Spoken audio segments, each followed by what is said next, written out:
بسم اللہ الرحمن الرحیم صلی اللہ تعالیٰ علی حبیبہ محمد وآلہ وصحبہ وسلم۔ سلسلہ دیمیہ کے زیر اہتمام اس آن لائن روحانی کلاس کے سب شرکاء کو السلام علیکم ورحمۃ اللہ وبرکاتہ۔ آپ سب کے لیے سلسلہ دیمیہ کے مرشد حضرت خواجہ شمس الدین عظیمی صاحب کی جانب سے سلام اور ابا جی کی طرف سے آپ سب کے لیے بہت دعائیں۔ اس روحانی کلاس کے لیے جو کہ مرکزی مراقبہ ہال کراچی سے ہو رہی ہے، اس کے اس لیکچر کے لیے میں مراقبہ ہال پشاور میں حاضر ہوا ہوں، اور میری یہ گفتگو آپ سے پشاور سے ہو رہی ہے، یعنی پشاور مرکزی مراقبہ ہال، اور پھر آپ سب تک یہ پیغام پہنچ رہا ہے۔ پشاور میں ہمارے بھائی محترم نیاز بھائی، ہماری بہن، ہماری بھابھی صاحبہ تسلیم بھابھی، اور ہمارے سب بہن بھائی ماشاءاللہ انہوں نے اس کلاس کے لیے بہت اچھے انتظامات کیے ہیں۔ ایک کلاس یہاں ہو رہی ہے خواتین مراقبہ ہال میں، اور ایک کلاس مراقبہ ہال ورسک روڈ میں پشاور، یعنی دو سینٹر ہیں ہمارے پشاور۔ تو نیاز بھائی کا، بھابھی کا، اور پشاور میں ہمارے جو ساتھی ہیں، ہمارے بھائی بہن، سب کا بہت شکریہ کہ انہوں نے بہت اچھے انتظامات کیے ہیں اور بہت اچھی مہمان نوازی اور بڑی خاطر مدارات یہ کر رہے ہیں۔ بہت بہت شکریہ نیاز بھائی، بھابھی، آپ کا اور سب ہمارے بھائی بہنوں کا۔ ابھی آپ نے ابا جی کا خطاب سنا، اور جیسے کہ ہماری کلاس کا ایک یہ معمول ہے کہ ابا جی کے خطاب کچھ شرح جو میری سمجھ میں آئی بات، وہ میں آپ کے گوش گزار کرتا ہوں، اور اس میں آپ کو ایک دعوت فکر بھی ہے کہ آپ بھی مزید اس پہ غور کیجئے۔ اور ایک بات ہوتی ہے کہ ہم کچھ الفاظ سن رہے ہوتے ہیں، اور ایک اس بات میں کے اندر کوئی ایک پیغام مخفی ہوتا ہے، یا اس میں ایک سے زیادہ پیغامات ہوتے ہیں، یا اس کے کئی مفاہیم ہوتے ہیں۔ تو آج جب یہ ابا جی کا خطاب آپ نے سنا، تو اس میں دو یا تین بڑے نکات ہیں۔ اس کو آپ یہ کہہ لیں کہ یہ پیغام ان تین نکات پر مشتمل ہے، 3+ نکات پر، 3 سے زیادہ ہیں لیکن 3 بڑے نکات ہیں۔ یہ پیغام ان 3 نکات پر مشتمل ہے، یا اس خطاب میں 3 پیغامات مخفی ہیں، اور اس میں سے ایک کا تعلق رزق سے ہے، ایک کا تعلق انسان کی تخلیق سے ہے، اور ایک کا تعلق انسان کے ورثے سے ہے۔ وہ ورثہ جو ہمیں اپنے جد امجد حضرت آدم علیہ السلام اور حضرت اماں حوا کے ذریعے ملا ہے، اور جس ورثے کا نام علم الاسماء ہے۔ تو سب سے پہلے ہم بات کرتے ہیں، بابا جی نے فرمایا کہ تمام تعریفیں اللہ کے لیے ہیں، اللہ تعالیٰ تمام مخلوقات کو رزق فراہم کرتا ہے۔ تو اب تمام مخلوقات، جب ہم مخلوقات کا ذکر کرتے ہیں، سب سے پہلے تو ہمارے ذہن میں اپنی ہی نوع آتی ہے کہ انسان، اللہ تعالیٰ انسان کو روزی دے رہا ہے، رزق دے رہا ہے، اور لیکن ظاہر ہے کہ مخلوقات کا مقصد صرف انسان نہیں ہے، بلکہ اس زمین پر آباد سب انواع ہیں، اور ہمیں پتہ نہیں ہے کہ اس زمین پر کتنی انواع ہیں، کتنی اسپیشیز ہیں۔ سائنس کی ریسرچ بتاتی ہے کہ یہ اسپیشیز 18 لاکھ سے زیادہ ہیں۔ کوئی ریسرچ ہمیں یہ بتاتی ہے کہ یہ اسپیشیز 24 لاکھ سے زیادہ ہیں، یعنی 9 ہیں 24 لاکھ سے زیادہ یا 18 لاکھ سے زیادہ، 9۔ یہ ایک نوع انسانی ہے، جس طرح ایک نوع انسانی ہے، اور اس نوع انسانی کے آج 8 ارب ارکان ہیں۔ ایک نوع 18 ارب افراد پر مشتمل ہے۔ اس طرح 18 لاکھ یا دوسری ریسرچ کے مطابق 24 لاکھ اسپیشیز ہیں۔ اب ان میں سے کسی کی تعداد لاکھوں میں ہوگی، کسی کی کروڑوں میں ہوگی، کسی کی اربوں میں ہوگی، کسی کی اربہ ارب میں ہوگی۔ مثال کے طور پہ چونٹیاں ہیں، بعض اقسام کی چونٹیاں اور دیگر جو چھوٹے حشرات ہوتے ہیں ان کی تعداد کہتے ہیں کہ کھربوں میں ہے۔ اب یہ دیکھیے کہ آپ ایک چونٹی کو دیکھ لیجئے، ایک تتلی کو دیکھ لیجئے، ایک شہد کی مکھی کو دیکھ لیجئے، وہ اپنے سارے نظام اللہ تعالیٰ نے اس کو فراہم کیے ہیں۔ وہ سانس لیتی ہے، وہ کھانا کھاتی ہے، وہ دیکھتی ہے، کسی کو آنکھیں نہیں دیں قدرت نے تو اس کو سینس دیے ہیں۔ کچھ مخلوقات ایسی ہیں جن کی آنکھیں نہیں ہیں تو وہ سینس سے ڈائریکشن لیتی ہیں۔ تو یہ ساری چیزیں اللہ تعالیٰ نے اپنی مخلوقات کو عطا کی ہیں۔ پھر ہر مخلوق کے لیے یہاں پہ ایک بات ابا نے فرمائی تھی کہ اللہ تعالیٰ مخلوق کے تقاضے کے بغیر اس کو رزق فراہم کر رہا ہے۔ تو اللہ تعالیٰ نے ہر مخلوق کے لیے یہاں پروویژن رکھی ہے۔ جب کوئی مخلوق اس دنیا میں مخلوق کا کوئی رکن اس دنیا میں جنم لیتا ہے، اس کے لیے وسائل پہلے سے یہاں موجود ہوتے ہیں، اور یہ ساری جو فراہمی ہے یہ قدرت کے ایک نظام کے تحت۔ جتنی آبادی زمین پر ہے اس سے کئی گنا زیادہ آبادی سمندروں میں ہے۔ میرین جو لائف ہے وہ آپ دیکھیں کہ اس میں کتنی اسپیشیز ہیں، اور اس میں کتنے بڑے بڑے دیو ہیکل جانور ہیں اور کتنے چھوٹے چھوٹے اس میں جانور ہیں۔ سب کو اللہ رزق دے رہا ہے۔ کوئی مچھلی ایسی ہے کہ جس کی خوراک بہت ہی ہیوج ہے، وہ اس کو بھی رزق مل رہا ہے۔ کوئی مچھلی ایسی ہے کہ جس کو چند دانے چاہیے، ان کو بھی رزق مل رہا ہے۔ تو اللہ تعالیٰ رزق سب کو عطا کر رہا ہے، ان کے لیے پہلے سے ہی سب کچھ پرووائڈ کر دیا گیا ہے۔ انسان کا یا مخلوق کا کام اتنا ہے، صرف اتنا ہے کہ انہوں نے کوشش کرنی ہے۔ یعنی چڑیا کو گھر بیٹھے رزق نہیں دیا جائے گا۔ چڑیا صبح اپنے گھونسلے سے نکلے گی، رزق تلاش کرنے نکلے گی، اور اس رزق کے تک اس کی رسائی ہوگی، وہاں سے وہ اپنا دانہ دن کا لے کے واپس اپنے اور اپنے بچوں کا دانہ دن کا لے کے واپس آ جائے گی۔ اسی طرح اور جانور ہیں۔ کوشش ہم نے کرنی ہے، ضرور کرنی ہے، لیکن ہماری کوشش جو اللہ تعالیٰ کا فراہمی رزق کا نظام ہے اس میں اگر دیکھا جائے تو ہماری کوشش کا شیئر 1% بھی نہیں ہے۔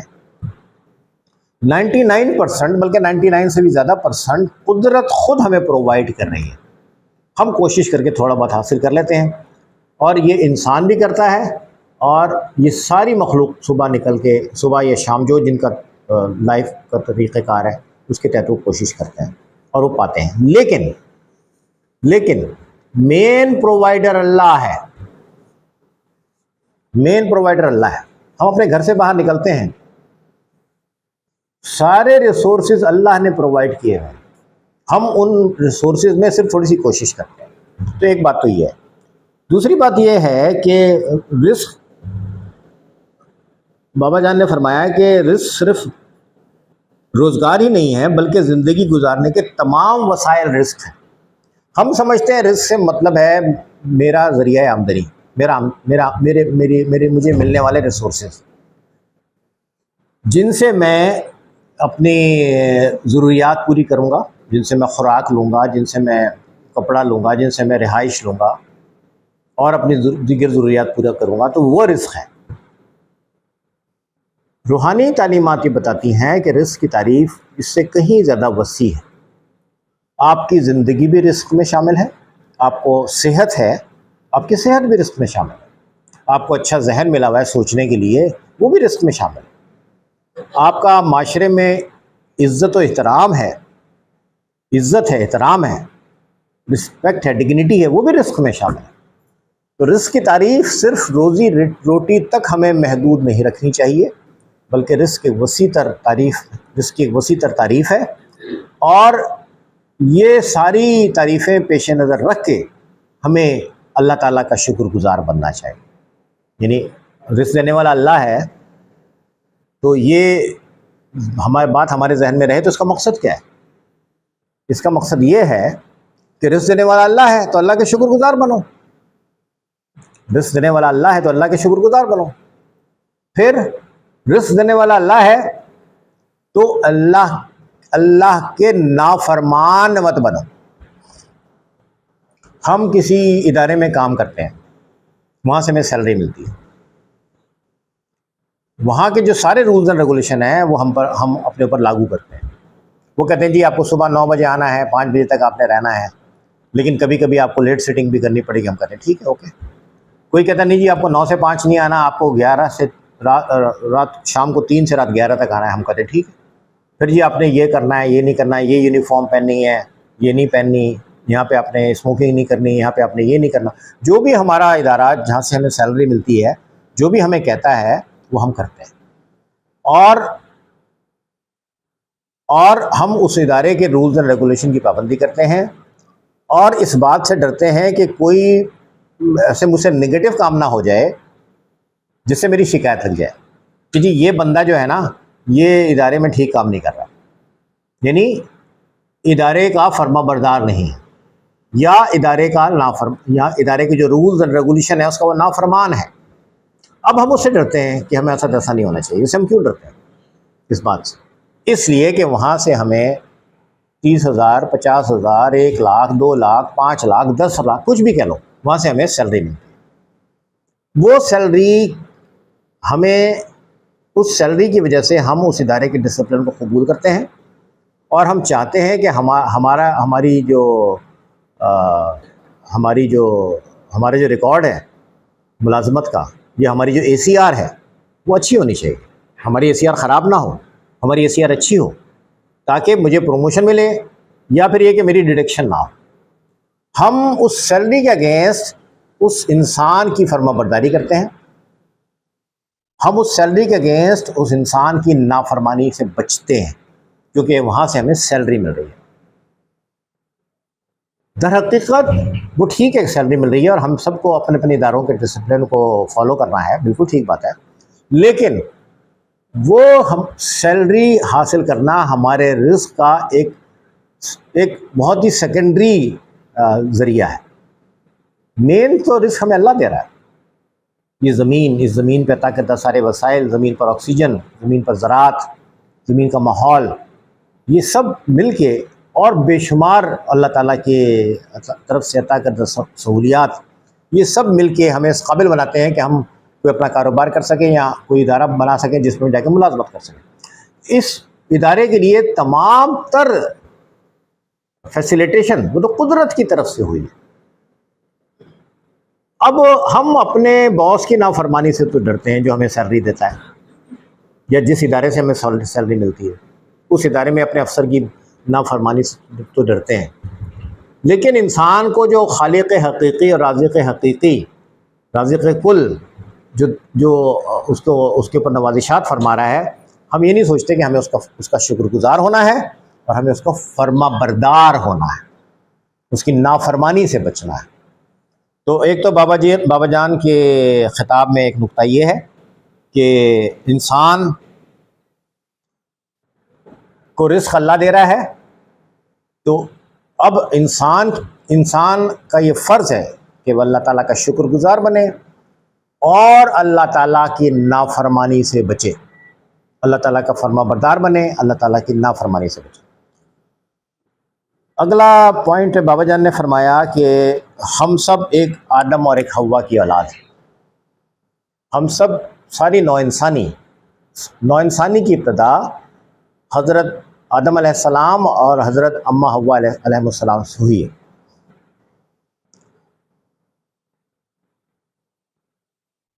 اور ہم سب ان کی اولاد ہیں۔ آگے بابا جان نے فرمایا کہ کوئی کہیں چلا گیا، کوئی گرم علاقے میں چلا گیا تو اس کی سکن گرمی پڑ کے تو اس کی سکن تھوڑی ہارڈ ہو، کوئی سردی علاقوں میں چلا گیا تو اس کی سکن تھوڑی ہلکی ہو گئی، اس کا رنگ سفید ہو گیا، کہیں حبس والے علاقے میں چلا گیا تو وہ سانولا یا زرد ہو گیا، لیکن اوریجنلی ہم سب ایک آدم کی اور ایک حوا کی اولاد ہیں۔ اس میں ہڈن نقطہ کیا ہے؟ اس میں ہڈن نقطہ یہ ہے، جو کہ ایک 100 سال سے 150 سال سے ایک بڑی بحث چل رہی ہے، نظریہ ارتقاء،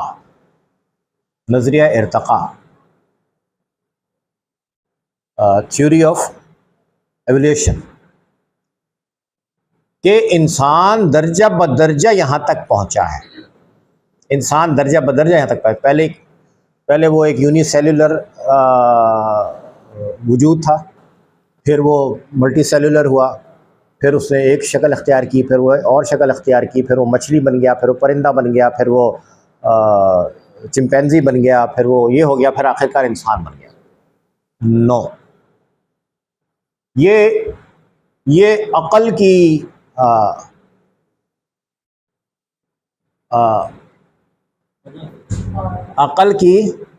عقل کی ٹھوکریں ہیں، یہ انسانی عقل کی ٹھوکریں ہیں، انسانی عقل کے اخذ کردہ غلط نتائج ہیں۔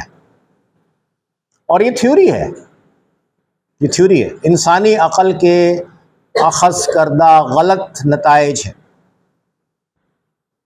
قرآن پاک ہمیں واضح طور پر بتا رہا ہے کہ انسان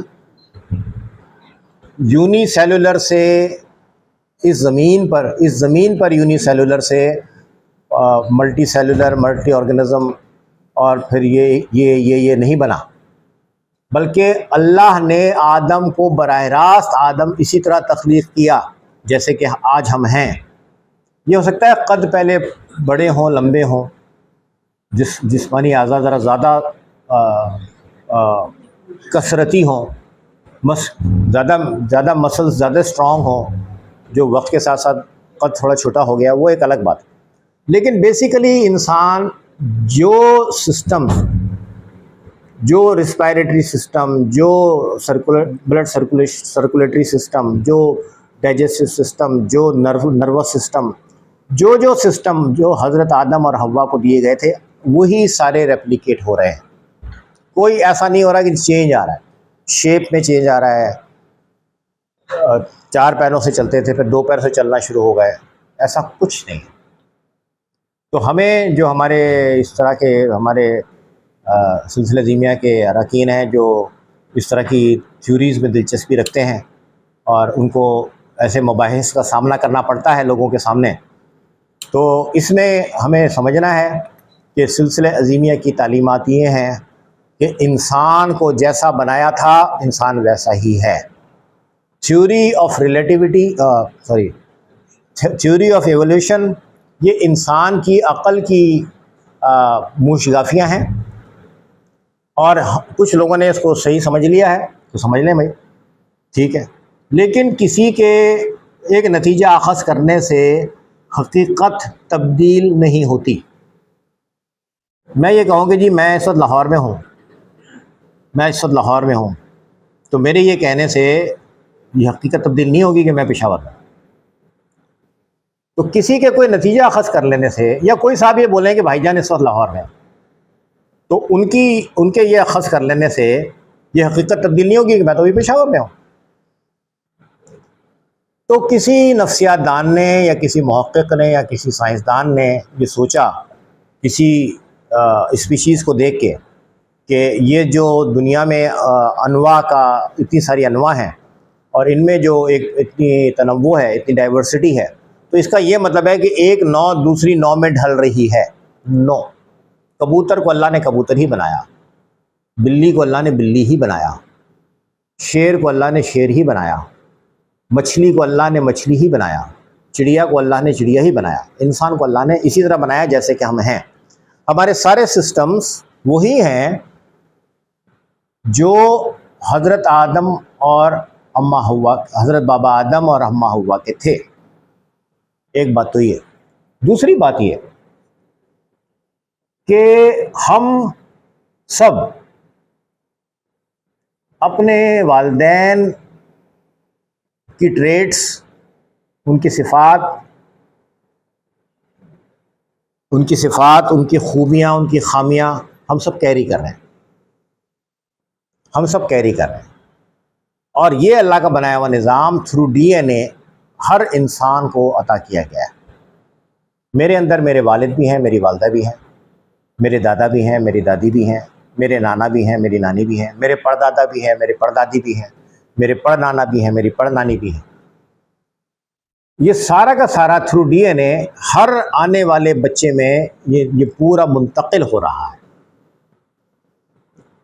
اور ہم اپنے اسلاف کی عادات، ان کا مزاج، ان کی بہت ساری خوبیاں، ان کی بہت ساری خامیاں ہر نسل اپنے اندر لے کے پیدا ہوتی تھرو ڈی این اے. تو ہمیں یہ سمجھنا ہے کہ یہ جو ڈی این اے کا نظام ہے، اس نے ہمیں یوم ازل سے منسلک کیا ہوا ہے، دور ازل سے منسلک کیا ہوا ہے. ایک ہماری ظاہری آنکھ ہے جس کے ذریعے ہم دیکھتے ہیں، جو ایک اپنی حد نظر کو کیا بولتے ہیں، ویزیبلٹی کی ایک لمٹ رکھتی ہے، جو اپنی ایک حد نظر رکھتی ہے. ایک ہماری وہ آنکھ ہے. ایک میری باطنی اور روحانی آنکھ ہے. لیکن میں اس روحانی یا باطنی آنکھ کو میں نے ڈسکور نہیں کیا. میں نے اپنی باطنی یا روحانی آنکھ کو ڈسکور نہیں کیا. اگر میں اس کو ڈسکور کر لوں تو میرے سامنے بہت ساری میری جینز میں موجود بہت ساری باتیں میرے سامنے آ سکتی ہیں. اسی طرح ایک دن اللہ تعالیٰ نے ہم سب کو بلایا تھا. سورہ اعراف میں اس کا ذکر ہے. اللہ تعالیٰ نے ہم سب کو اعراف میں بلایا تھا. سورہ اعراف میں اس کا ذکر ہے. اللہ تعالیٰ نے ہم سب کو ایک مجلس میں بلایا تھا. آدم کی ساری اولاد کو بلایا گیا تھا. اور پھر اللہ تعالیٰ نے پوچھا کہ کیا میں تمہارا رب نہیں ہوں؟ الست بربکم.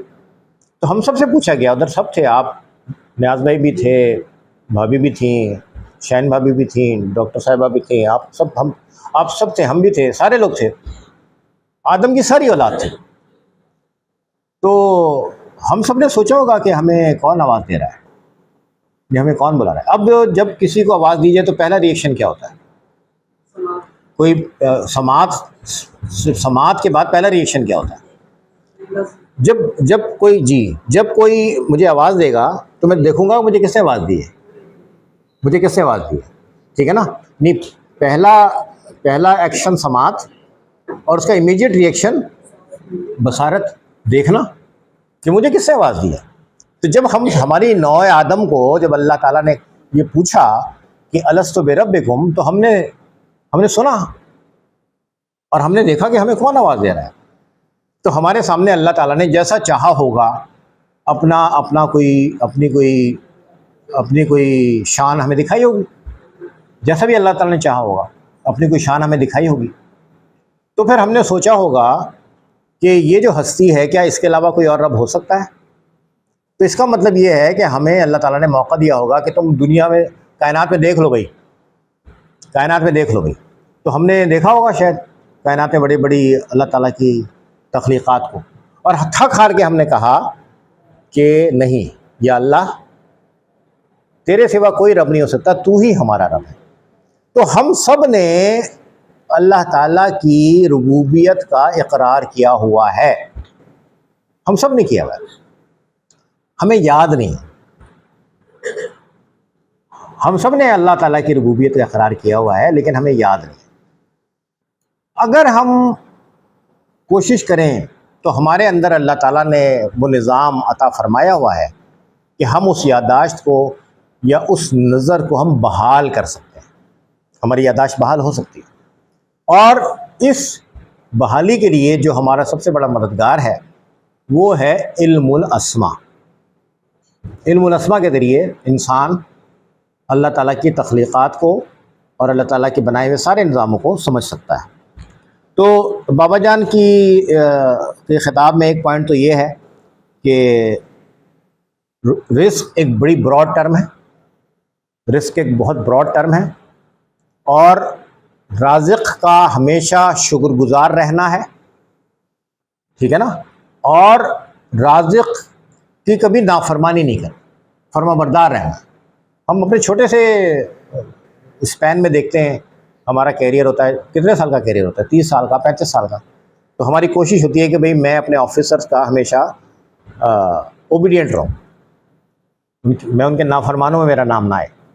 تو ہم اپنی چھوٹی سی جو ایک چھوٹا سا ایک پروویژن کا چھوٹا سا حصہ ہے، اس میں جو لوگ ذریعہ بنتے ہیں، ہم ان کے کتنے فرما بردار رہنا چاہتے ہیں. تو جو خالق حقیقی ہے، جو رازق حقیقی ہے، ہمیں ان کا شکر گزار بننا ہے اور ہمیں ان کا فرما بردار بننا ہے۔ دوسری بات یہ کہ انسانی وجود کسی انواع کے درمیان کسی ارتقاء کا نتیجہ نہیں ہے، بلکہ انسانی وجود ایسا ہی ہے، اللہ تعالیٰ نے ایسا ہی تخلیق کیا تھا، اسی کے تحت ہماری نسل در نسل ہم آگے بڑھ رہے ہیں۔ ٹھیک ہے جی۔ اور بابا جان نے فرمایا کہ ہم سب آدم و حوا کی اولاد ہیں اور ہم آدم اور حوا کے وارث ہیں۔ بھئی ایسے ہی ہوتا ہے نا، اولاد والدین کی وارث ہوتی ہے نا۔ تو ایک تو وارث ہونا ہوتا ہے قانونی وارث، لیگل ہیئر، کہ والد صاحب نے پراپرٹی بنائی، ان کے بچے ہیں، تو بچے کہتے ہیں کہ جی ہم وہ یہ ہوتا ہے کہ بچے وارث ہیں۔ ایک وہ ورثہ ہوتا ہے کہ ایک والد کی والدہ کی کسی کی پراپرٹی ہے، ان کا انتقال ہو گیا، تو اب ان کے جو وارث ہیں ان کے بارے میں لکھا جاتا ہے لیگل ہیئرس، قانونی وارث۔ یہ قانونی وارث کہلاتے ہیں، ٹھیک ہے نا۔ کسی کی اولاد نہ ہو تو اس کا نیئرسٹ ڈھونڈتے ہیں کون ہے، کہ جی اس کا بھتیجا ہے فرض کرو، تو پھر وہ کہتے ہیں جی یہ لیگل ہیئر ہے، وہ لیگل ہیئر کہلاتے ہیں۔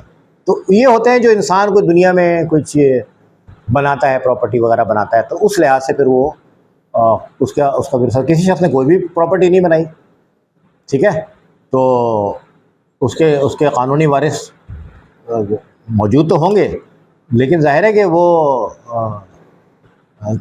کیا کلیم کریں گے۔ تو کوئی شخص اگر کوشش کر کے اپنے لیے کچھ تھوڑی بہت جائیداد، روپیہ، پیسہ بنا لے، تو اسے کہتے ہیں اس کے جو انتقال کے بعد اس کی جو اولاد یا دوسرے رشتہ دار ہوتے ہیں ان کو کہتے ہیں یہ قانونی وارث۔ یہ بڑی محدود سی ایک وراثت ہوتی ہے جو انسان کو ملتی ہے۔ ایک ہوتا ہے علمی ورثہ، علم کا ورثہ۔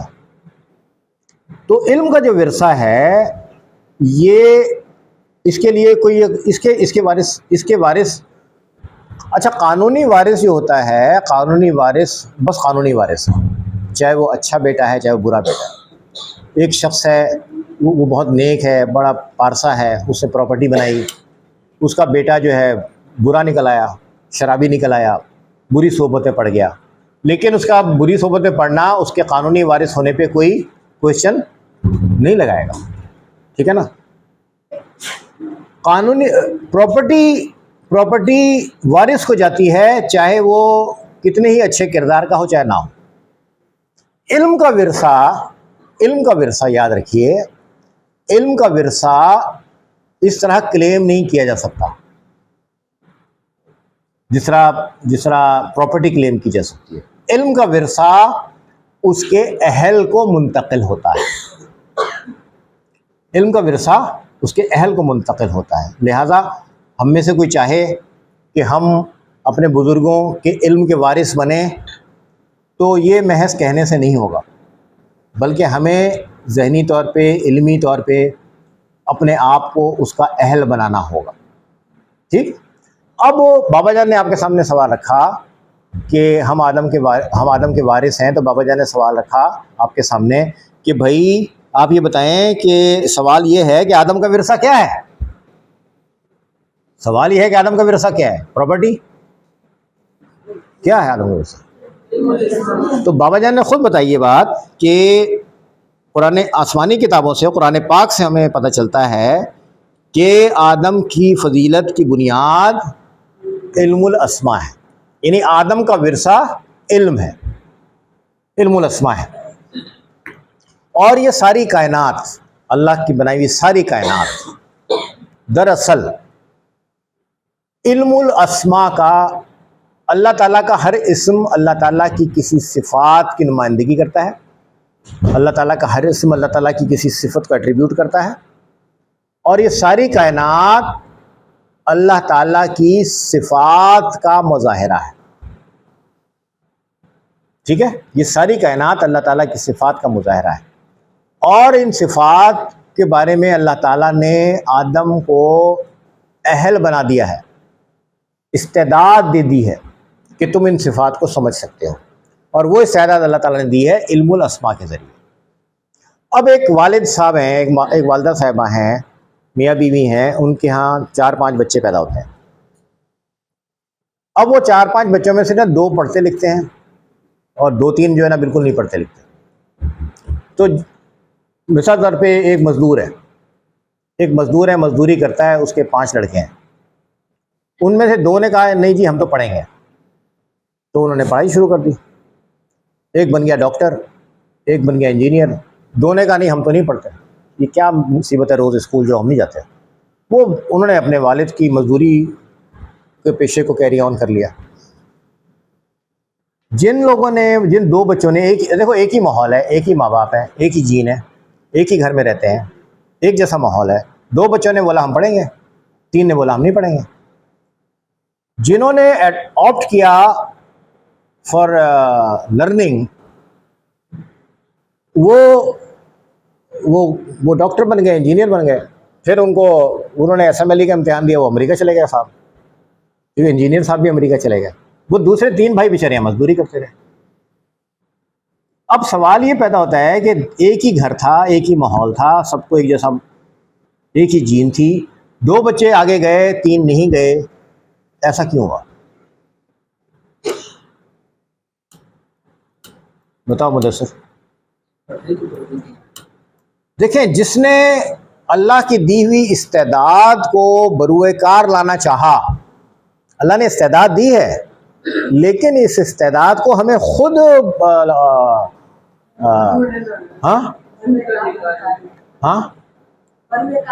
خود بروئے کار لانا ہے۔ اگر ہم بروئے کار نہیں لائیں گے تو ہم پیچھے رہ جائیں گے، ہم پڑے رہیں گے۔ تو جس نے کوشش کی، علم اس کے سامنے کھلتا چلا گیا، جس نے کوشش نہیں کی وہ ایسے ہی رہا۔ تو یہ بات سمجھنے کی ہے، ہمیشہ یہ بات سمجھ لیجئے کہ علم الاسماء کا ہر شخص حامل ہے، ہر شخص حامل ہے، لیکن آدم کا ورثہ پانے کے لیے ہم میں سے ہر ایک کو کوشش کرنی ہے۔ اب آدم کا ورثہ پانے کے لیے ایک میدان ہے نیچرل سائنس کا، ٹھیک ہے، کہ آپ اللہ کی صفات کو سمجھنے کی کوشش کریں۔ اگر ہم نیچرل سائنس کے ذریعے کچھ ڈسکور کرتے ہیں، مثال طور پر ہم فزکس پڑھتے ہیں، مثال طور پر ہم کیمسٹری پڑھتے ہیں، مثال طور پر ہم بایولوجی پڑھتے ہیں، ہم ہیومن باڈی پڑھتے ہیں، سارے سسٹم پڑھتے ہیں، تو ہم کیا جان رہے ہیں؟ اللہ کے بنائے ہوئے نظاموں کو ہی تو جان رہے ہیں۔ ہم اپنا کیا، ہم نے خود کیا کیا ایسا؟ تو یہ ہے نیچرل سائنس کے ذریعے ڈسکوری، ایک ڈسکوری ہے نیچرل سائنس کے ذریعے، اور ایک ڈسکوری ہے، اور یہ ڈسکوری ہوتی ہے آؤٹر میں، ظاہر میں، خارج میں۔ ایک ڈسکوری ہے ودن، ایک ڈسکوری ہے ودن، داخلی، تو باطنی، داخلی، اسے آپ روحانی بھی کہہ لیں، ایک وہ ڈسکوری ہے۔ انسان دونوں قسم کی ڈسکوریز کا اہل بنایا گیا ہے، ٹھیک ہے نا۔ امام غزالی، مولانا روم، شاہ عبداللطیف بھٹائی، رحمان بابا، یہ لوگ کیا ہیں؟ یہ کس کا سمبل ہے؟ قلندر بابا اولیاء، یہ کس کا سمبل ہے؟ یہ داخلی ڈسکوری کا سمبل ہے، ٹھیک ہے۔ بٹ کیا یہ رحمان بابا کو بغیر کسی ایفرٹ کے یہ سب کچھ مل گیا؟ ٹھیک ہے نا، یہ سمجھنے کی ضرورت ہے، یہ بات سمجھنے کی ہے کہ آپ کو نیچرل سائنس میں جانا ہے یا آپ کو باطنی اس میں جانا ہے۔ ایفرٹ دونوں جگہ ہے، ایفرٹ دونوں جگہ ہے۔ یہ جو آدم کا ورثہ ہے، یہ ہمیں اس طرح نہیں ملے گا جیسے لیگل ہیئرز کو وہ ورثہ مل جاتا ہے فری میں، کہ جی والد کا انتقال ہو گیا تو پراپرٹی بچوں کا نام ہونی، نو، یہ ورثہ اہل کو ملے گا۔ چاہے آپ ایک جیسے ماحول میں رہ رہے ہوں، جو ایفرٹ کرے گا وہ آگے بڑھے گا، جو ایفرٹ نہیں کرے گا وہ بس ویسے ہی رہے گا۔ یہ بات سمجھنے کی ہے۔ تو اس میں بابا جان نے آپ سے فرمایا ہے کہ آپ یہ سمجھیے کہ آدم کی فضیلت کس بنیاد پر ہے، یعنی آدم کا ورثہ کیا ہے، اور آدم کی فضیلت کس بنیاد پر ہے؟ آدم کی فضیلت علم الاسماء کی بنیاد پر ہے۔ تو آدم کا وارث بننے کے لیے ہمیں ایک تو یہ واضح ہونا چاہیے کہ آدم کا ورثہ علم الاسماء ہے، اور آدم کا وارث بننے کے لیے ہم میں سے ہر ایک کو ایفرٹ کرنی ہے، اس سمت میں ایفرٹ کرنی ہوگی۔ بابا جان نے فرمایا کہ حضرت عیسیٰ علیہ السلام نے فرمایا کہ اللہ نے کہا روشنی اور روشنی ہو گئی، اللہ نے کہا روشنی اور روشنی ہو گئی۔ تو اس کا مطلب یہ ہے، بابا جان نے فرمایا کہ دنیا، یہ ساری کائنات، ہماری یہ دنیا اور ساری کائنات دراصل کیا ہے؟ بابا جان نے فرمایا کہ دنیا اور یہ ساری کائنات دراصل اللہ کا حکم ہے، ٹھیک ہے؟ اس حکم کی نوعیت، اس حکم کا اظہار کیسے ہو رہا ہے؟ اس حکم کا اظہار روشنی کے ذریعے ہو رہا ہے، لیکن وہ اوریجنلی کیا ہے؟ اصل میں وہ کیا ہے؟ اللہ کا حکم ہے۔ اور جب اللہ کا حکم ہے تو ہمیں اللہ کے حکم کو سمجھنا ہے، اور سب سے پہلے اللہ کی صفات کو سمجھنا ہے، اور اللہ کی صفات کو سمجھنے کے لیے ہمیں سورہ اخلاص کو سمجھنا ہے۔ اللہ تعالیٰ کی صفات کو سمجھنے کے لیے، اللہ تعالیٰ کی صفات کو سمجھنے کا جو ایک ریفرنس ہے، ایک حوالہ ہے، وہ بابا جان نے فرمایا کہ اللہ کے بھیجے ہوئے انبیاء نے یہ کہا کہ ہم کوئی نئی بات نہیں کہہ رہے، سب نے ایک ہی حقیقت بتائی کہ اللہ اس کائنات کا مالک ہے، اور اللہ اس کائنات کا مالک ہے، اللہ کی کیا صفات ہیں یہ بیان ہوا قرآن میں، کئی مقامات پہ بیان ہوا ہے۔ ایک جگہ اس کی بہت زیادہ ڈیٹیل آئی ہے، 5 نکات بیان ہوئے ہیں، وہ ہے سورہ اخلاص، ٹھیک ہے؟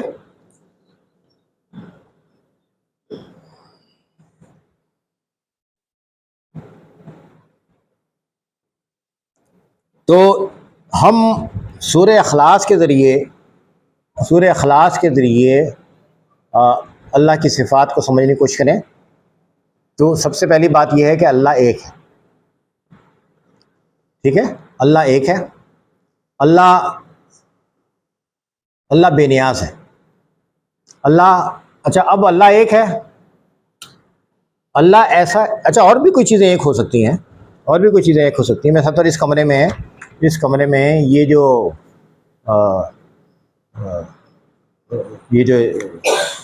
ایک لیٹر پیڈ ہے، یہ ایک ہے، لیٹر پیڈ ایک ہے اس کمرے میں، یا اس کمرے میں یہ جو گلاس ہے، یہ مجھے اور کہیں نظر نہیں آ رہا ہے اس کمرے میں، تو ان کے پاس ان کا گلاس نہیں ہے، آپ کے بوٹل ہے، ٹھیک ہے نا؟ تو یہ جو ہے یہ گلاس ایک ہے، ٹھیک ہے؟ ہم کہہ سکتے ہیں کہ بہت ساری چیزیں ایک ہوتی ہیں، بٹ اللہ ایسا ایک نہیں ہے جیسے بہت ساری چیزیں ایک ہوتی ہیں۔ اللہ ایسا ایک ہے کہ اس جیسا دوسرا کوئی نہیں ہو سکتا،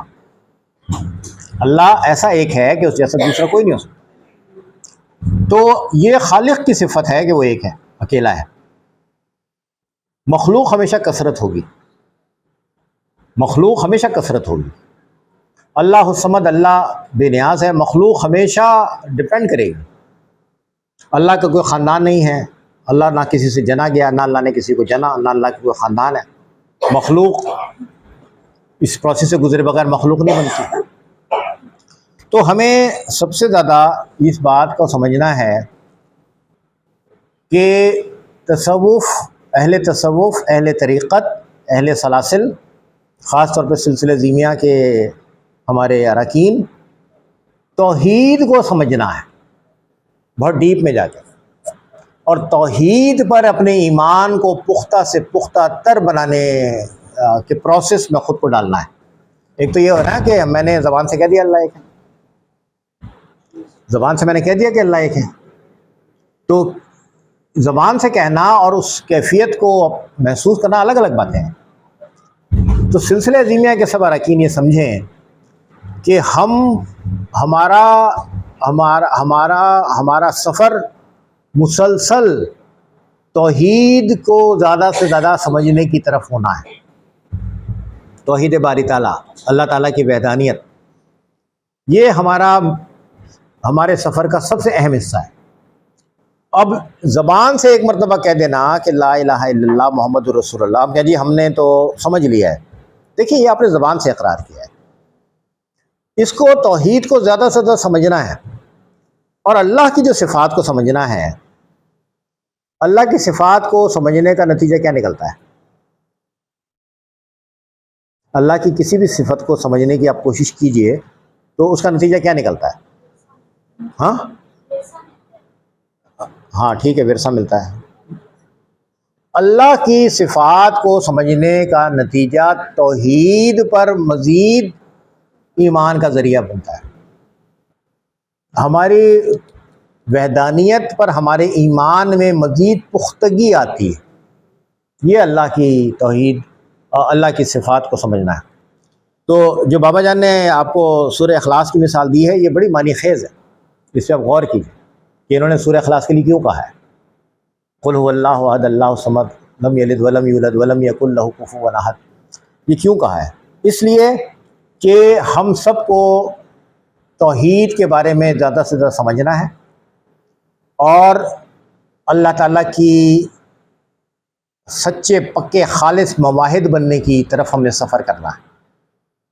ایک صوفی سلسلہ طریقت کا ایک رکن، اس کا توحید پر ایمان بہت پختہ ہونا چاہیے. صفات باری تعالیٰ پر ایمان بہت پختہ ہونا چاہیے. ایک صوفی سچا پکا خالص مواحد ہوتا ہے، اور صوفی یا ایک سلوک پہ چلنے والے، راہ سلوک پہ چلنے والے ایک مسافر کا ذہن اور دل شرک سے کبھی آلودہ نہیں ہوتا. اگر شرک سے آلودگی ہو تو وہ اس کو فوراً صاف کر لیتا ہے. شرک سے کسی بھی قسم کی آلودگی ہو تو ایک سلسلہ طریقت کی تربیت کا یہ اثر ہوتا ہے کہ بندہ اس آلودگی، جیسے ہمارے کپڑے خراب ہوتے ہیں ہم دھو لیتے ہیں نا فوراً. کپڑے پہ دھبا لگ گیا تو میں نے دھو لیا، ٹھیک ہے. تو ایسا ہو سکتا ہے زندگی کے سفر میں، ایسا ہو سکتا ہے کہ ہم کبھی کوئی غلط نظریہ سے متاثر ہو جائیں. یہ میں نہیں کہہ رہا کہ اس کو رول آؤٹ نہیں کر رہا کہ نہیں جی ایسا ہوگا ہی نہیں، ہو سکتا ہے. لیکن میرے اندر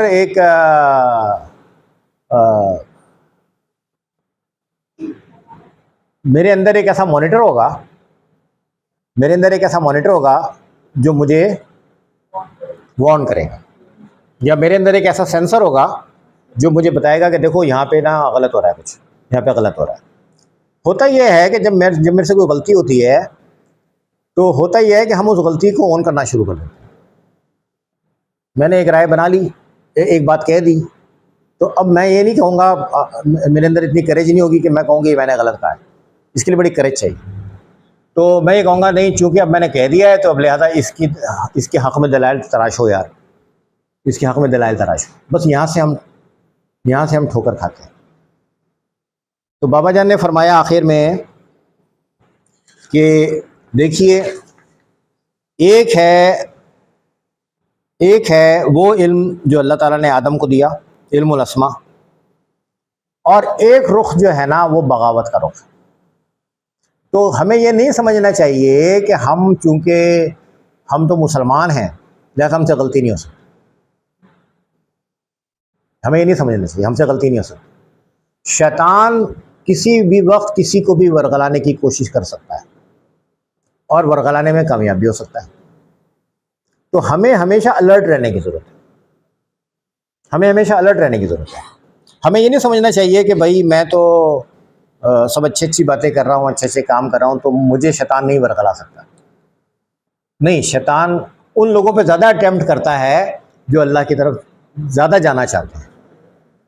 جو اللہ کی طرف زیادہ جتنا آپ چاہیں گی کہ میں اللہ کی طرف زیادہ بڑھوں، شیطان اتنا زیادہ آپ کے اوپر حملہ کرنے کی تیاری کرے گا، اتنا زیادہ وسوسے ڈالے گا، اتنا زیادہ کچھ شیطان کے ورغلانے کے کئی طریقے ہیں. شیطان خوف سے ڈراتا ہے, کبھی شیطان کوئی لالچ ڈال دیتا ہے, کبھی کوئی رغبت ڈال دیتا ہے, کبھی کسی چیز کو اچھا بنا کے پیش کرتا ہے, کبھی کسی اچھی چیز کو برا بنا کے پیش کرتا ہے. تو اس کے پاس بہت سارے طریقے ہیں. تو ہمیں یہ سمجھنا کہ جناب علی ہم تو دیکھیں ہم تو نیک راہ پر ہیں, تو ہم شیطان کے شر کے دائرے سے باہر آ گئے ہیں, تو یہ سمجھنا غلطی ہوگی. ہمیشہ ہمیں الرٹ رہنا ہے. دیکھیں جو بندہ نماز پڑھتا ہے, سب لوگ اس کے بارے میں کیا کہتے ہیں؟ وہ اچھا کام کر رہا ہے. ہماری رائے اچھی ہوتی ہے نا اس کے بارے میں کہ اچھا کام کر رہا ہے. ہر نماز میں ہم کیا پڑھتے ہیں؟ ہاں, لازمی کیا ہے نماز میں پڑھنا؟ سورہ فاتحہ. لا صلاۃ الا فاتحہ, رسول اللہ صلی اللہ علیہ وسلم نے فرمایا ہر نماز میں ہم سورہ فاتحہ پڑھتے ہیں. ٹھیک ہے. جس دن میں زندگی میں اپنی آخری نماز پڑھوں گا, فرض کرو میں نے عصر کی نماز پڑھی اور مغرب سے پہلے میرا انتقال ہو گیا, یا مغرب کی نماز پڑھی اور عشاء سے پہلے میرا انتقال ہو گیا, تو آخری نماز میں میں نے کیا پڑھا ہوگا؟ اہدنا الصراط المستقیم. اہدنا الصراط یعنی میں نماز میں ہوں. ہم سمجھ رہے ہیں نمازی صراط مستقیم پہ ہے, ٹھیک ہے نا. لیکن رسول اللہ نے فرمایا کہ نہیں, آپ نے ہر نماز میں یہ دعا کرنی ہے کہ اہدنا الصراط المستقیم. تو دیکھیے شیطان ہم پہ کبھی بھی حملہ آور ہو سکتا ہے. ہمیشہ اللہ تعالیٰ سے دعا کرتے رہنا چاہیے, پناہ مانگتے رہنا چاہیے. اور جو آدم کا ورثہ ہے اور جو انبیاء کا ورثہ ہے, اس کا اہل بنانے کے لیے خود کو ہمیں ایفرٹ کرنے کی. یہ بابا جان کے آج کے خطاب کے چند نکات ہیں جو میرے ذہن میں آئے کہ اس میں یہ معنی پوشیدہ ہیں. بہت بہت شکریہ. Thank you very much.